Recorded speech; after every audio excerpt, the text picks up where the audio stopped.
안녕하세요. 호랭몬 멘토입니다. 이번 영상에서는 국민건강보험금 합격자분의 자소서 첨삭 전후 비교 자료를 여러분들한테 보여드리고 해설을 해드릴 텐데요. 아무래도 지금 원서철이다 보니까 자소서를 어떻게 쓸지 고민하시는 분들이 굉장히 많이 계신 것 같아서 제가 두 문항 정도를 한번 샘플로 가져와 봤습니다. 자소서 같은 경우는 작년 상반기 합격한 친구 거고요. 자, 본인만의 입장만을 추구하는 구성원과 함께 과업을 진행했던 경험에 대해서 원활하게 과업을 진행하기 위해서 취한 행동과 상대방의 반응을 포함해서 기술해달라라고 이야기를 하고 있는데요.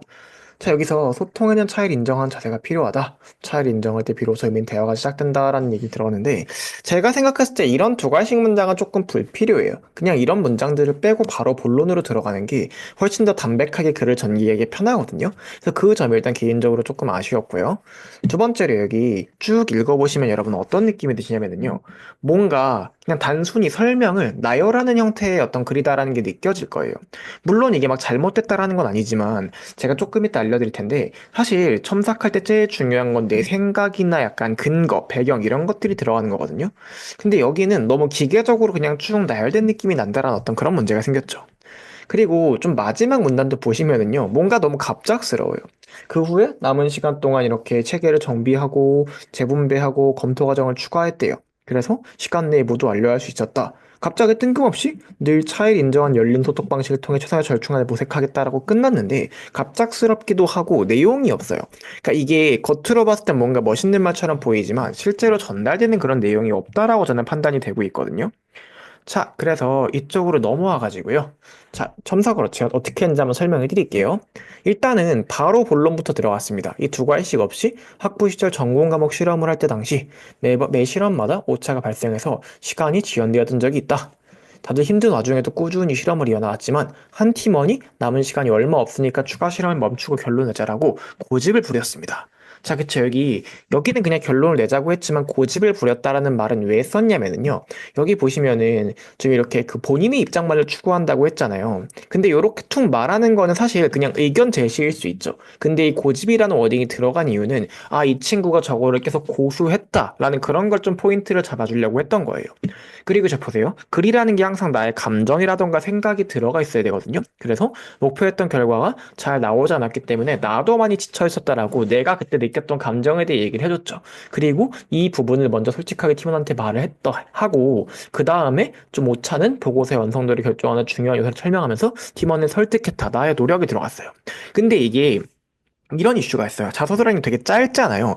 짧으면은요, 그 짧은 몇 안 되는 문장 안에 좀 힘을 담아주는 그런 역할이 필요하거든요.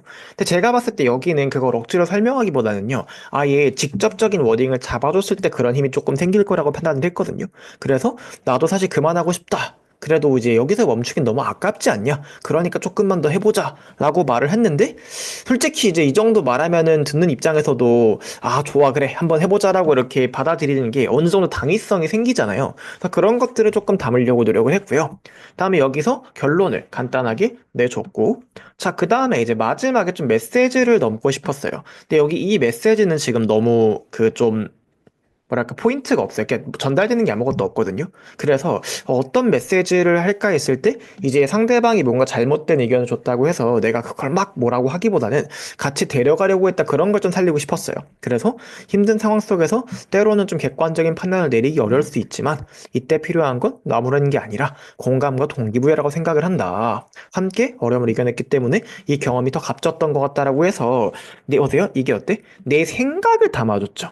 항상 여러분 여기는 보시면은 거의 다 그냥 무엇이다만 쭉 일방적으로 나열됐단 말이에요. 근데 사실 여러분들이 뭐 누가 첨삭을 받든 뭐라든 간에 대부분 이런 형태로 자소서 쓰는 경우가 되게 많거든요. 그러면은 자소서라는 게 어쨌든 읽었을 때 그 안에서 내 어떤 그 생각이라던가 사고방식 약간 그런 게 드러나야 되는데 그런 것들이 보이지 않게 되는 그런 문제가 발생을 한다라는 거예요. 그래서 이렇게 제가 작업을 해봤고요. 그리고 두 번째 보여드리면은요. 스스로 생각할 때 본인이 높은 수준의 도덕성을 가졌다고 생각했던 경험에 대해서 상황, 행동, 이유를 포함해서 구체적으로 기술을 해달래요.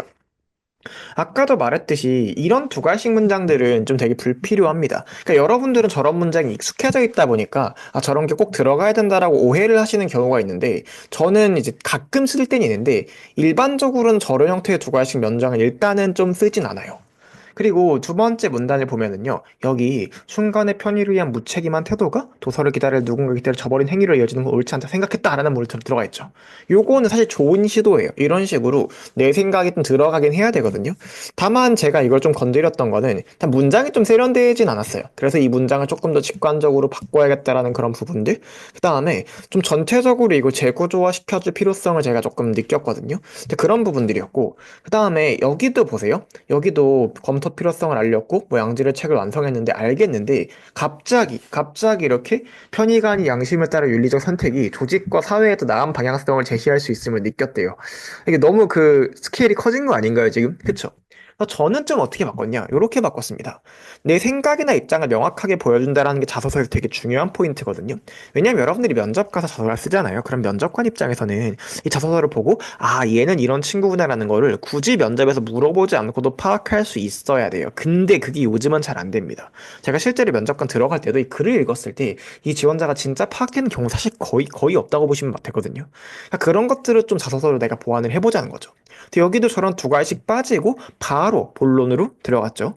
그 다음에 어때? 문제 상황이죠. 많은 학생들이 시간이 오래 걸리는 이유를 규정을 지키지 않았는데 여기 죄송해요. 여기서 네, 생각을 담았어요. 돈을 받고 하는 일이었다면 그렇게 못했을 텐데, 과제라는 게 이런 태엽을 정당화시키는 게 아닌가 하는 느낌을 받았다고. 그 다음에 여기서 좀 되게 약간 강하게 워딩을 잡거든요. 전자책은 시각장애를 위해 만들어지는 건데, 비유가 들어가죠. 책을 읽다 오타를 발견하면 기분이 안 좋은 것처럼, 과제라고 해서 대충 만드는 책이 그 사람들한테 전달됐을 때 감정을 생각해봤다. 이게 뭐야? 내가 느끼는 감정에 대한 이야기죠. 그래서 이 과정을 대충 넘길 수 없었다고. 그리고 이제 흐름이 점점 잡혀가고 있는 게 보이시나요? 나열이 아니라 내 생각이 사이사이에 들어가면서 글의 흐름이 잡히는 거예요. 그래서 여기 이렇게 차차차차가 완성본 제출할 수 있었다라고 하고 이제 도덕성에 대한 이야기, 높은 수준의 도덕성에 대한 이야기를 해야 되잖아요. 근데 거기서 핵심은 누군가 알아주기를 원해서 한 일이 아니었다라는 거예요. 내 양심이 말하는 바로 올바른 길로 흔들리지 않고 따라갔기에 그래서 높은 점수를 주고 싶다 이런 식으로 메시지를 잡아줬던 거죠. 그래서 여러분들이 자소서 쓰실 때는 항상 좀 최대한 이렇게 여러분들의 생각을 넣어주시면서 글의 흐름을 잡아주는 과정이 되게 중요하다라고 말씀을 드릴 수 있을 것 같고요. 그 다음에 제가 이게 원래 좀 취준생들한테 20개 정도를 무료로 제공을 해드리고 있는데 그 중에 일부거든요. 여긴 두 개밖에 없잖아요. 근데 그 유튜브에서 다 영상으로 설명을 드리긴 좀 어려워서요. 여러분 제가 고정 댓글에 링크 달아드릴 테니까 그거 타고 오셔가지고 저한테 이렇게 신청해 주시면은 제가 이거 20개 해설해 준 것도 같이 보여드리겠고요. 그다음에 제가 취준생분들이 오픈 카톡방 운영하는 게 있습니다. 첫 번째는 공기업 취준생 전부 쓰실 수 있는 거고 그냥 취업 준비, 자소서 면접 관련 질문들 하시는 방이에요. 오픈 카톡방에 호랭몬 검색하시고 참여 코드 1784 누르고 오시면 되고요. 두 번째로 이제 건보 취준생 오카방이 있는데 여기는 공지방은 아니고 취준생들끼리 자유롭게 이렇게 자유로운이 아닌데 취준생들끼리 그냥 자유롭게 좀 수다 떠시는 방이거든요. 저도 공유도 같이 해드리고 요거는 호랭몬 건보 검색하신 다음에 참여 코드 NHIS 누르고 들어오시면 되겠습니다. 여러분들의 건승을 빕니다. 멘토 호랭몬이었습니다.